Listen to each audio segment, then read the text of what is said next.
this is how we teach hand fighting. This big exaggerated movement where I'm moving away from the thing that I want to get it to come towards me. But in all reality, when you watch high level grappling, if I try to move him that much, I mean, first of all, it's nearly impossible to get someone to move that much when they're resisting you. Second of all, I don't need that much movement to shoot. All I need is a tiny, tiny little adjustment, okay? You wanna think less about moving his feet and more about setting his hips, okay?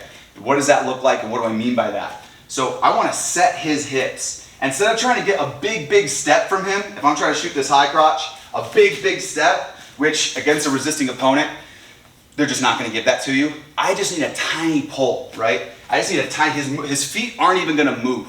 He won't even register that I'm setting his hips, that I'm adjusting his movement, okay? If I just do this, right before I shoot, I just get a little bit of movement and that set the weight on this hip down onto that leg, creating a momentary vulnerability for me to shoot. This is a much more nuanced way to hand fight and it's much more effective. So if I want this high crotch, I let him have inside position and all I'm gonna do is set his hip right before I shoot. So I'm gonna pull and right up into my head outside single leg with my snatch single. So I'm just gonna pull and run right to my snatch single. It's much harder for the defensive man to read.